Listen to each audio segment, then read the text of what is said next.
All right, y'all. Well, for a few more days, I am in exile here because I went and recorded a video about a reporter who did horrible things to kids, and you can't do that on YouTube. That's a big no-no. You can't say bad things about reporters who do bad things to kids on YouTube. You should know better than that. So, my future on YouTube, I don't know what all it's going to be right now.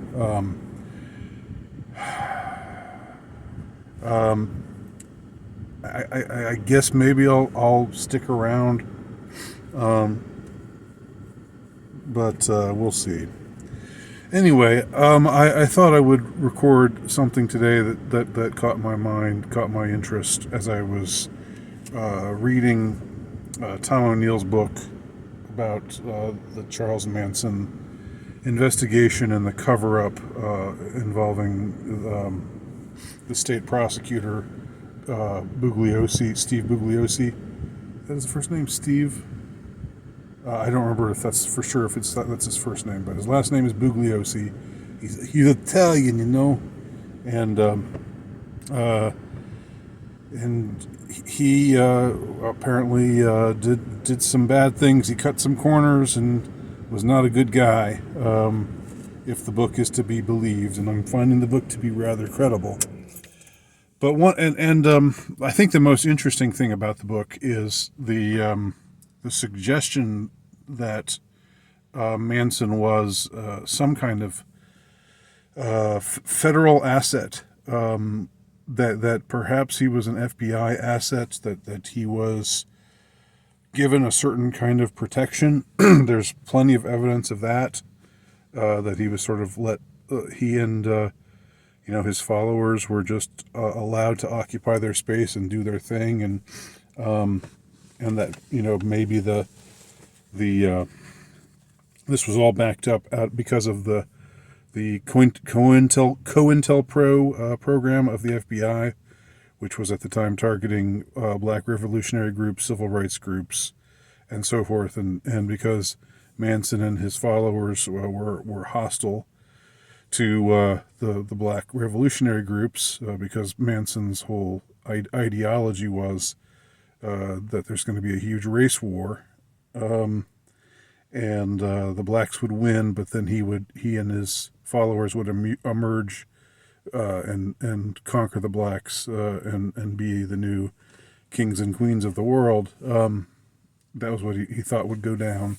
That was Helter Skelter in his mind, which the book doesn't dispute, but it does dispute that the killings were done out of a desire to kick off Helter Skelter. Anyway, interesting book. But what I wanted to talk about here is the whole, the intriguing, again, notion that if Manson were some kind of federal asset or informant, which I think it's quite possible that he was. I think it seems a credible case can very much be made given some of the things, after reading this book and when you see the ways in which he was basically given free rein to do his thing, and was also counseled by people who were CIA affiliated, who were administering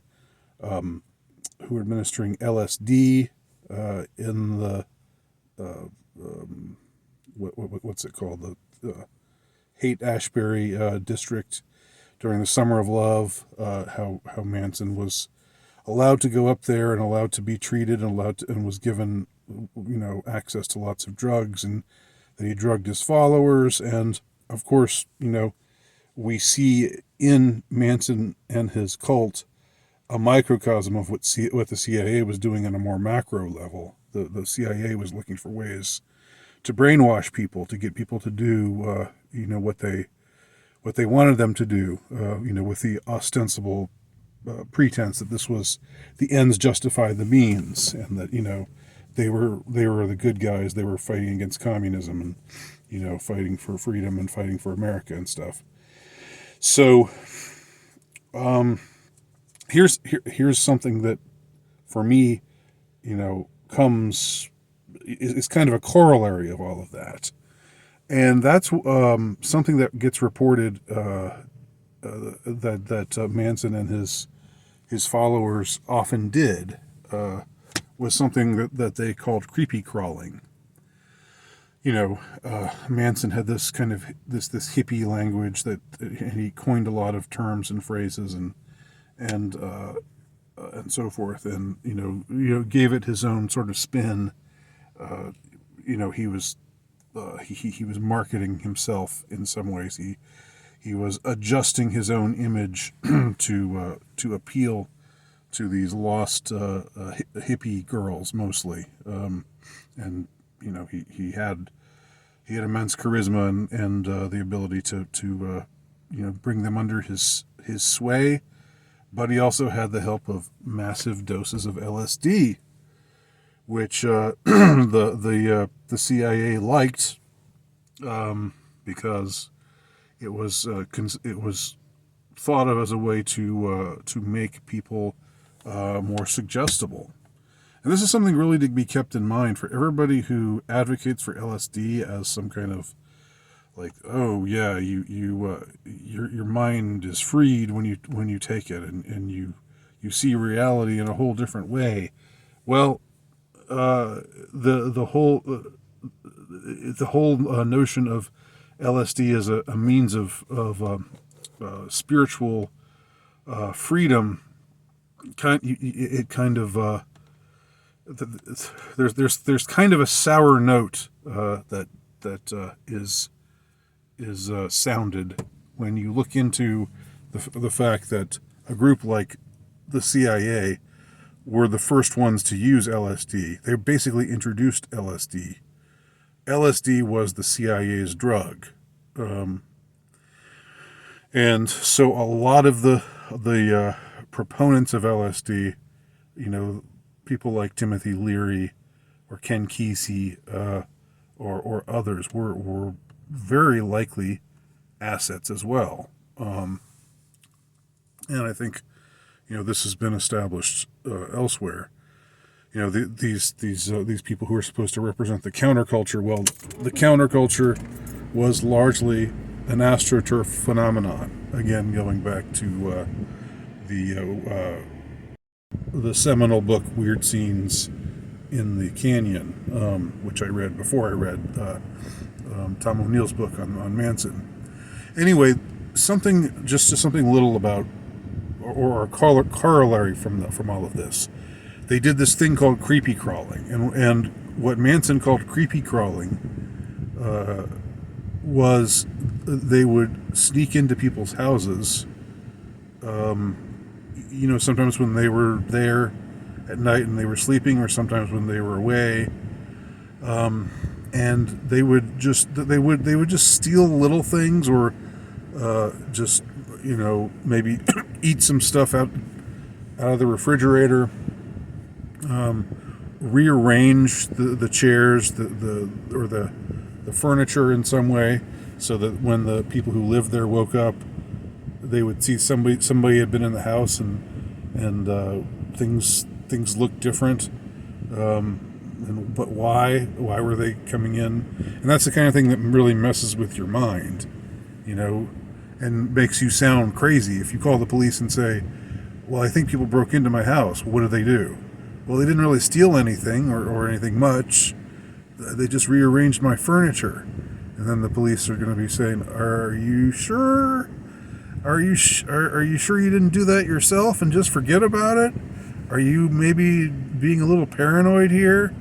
I mean, and this is the reason why I bring this up is because many people who report themselves being targeted individuals, or TIs, they talk about things like this happening to them. Now, I'm not saying everyone who claims to be a TI is legitimate. I'm sure there are some who, are maybe just schizophrenic or whatever. But I think if you take it on a case by case basis, I think there are some definite legitimate TIs out there. I believe that. Who, for one reason or another, maybe they've gotten on the bad side of someone powerful, or maybe, I don't know, maybe they've just been chosen for some reason, for some random reason, just to be messed with, just to to be a guinea pig. Just let's see what happens if we just mess with this person. Is it going to make him crack? Is he going to go nuts? Will he get angry? Will we see a side of him that comes out that wouldn't ordinarily come out? It's a psychological experiment. It's a psyop. That's a psyop in its purest form. So I find it interesting that when you see these cults that are supposed to be just set off by themselves, their own little things, like Manson and his followers were this just little island of people.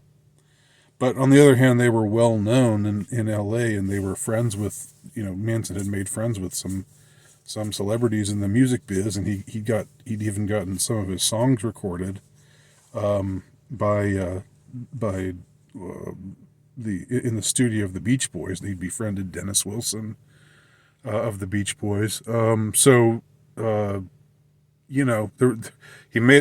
were a lot of inroads made, and there were a lot of celebrity connections. So anyway, a lot to suggest that, again, Manson was perhaps, not just a little thing off, a little weird phenomenon off on his own, not just some crazy guy with a bunch of crazy followers, but perhaps was set up in some way, or was, what you would call an asset or an informant, and that this was this group was a created group. This group was created to exist in order to serve whatever purposes they were meant to serve. But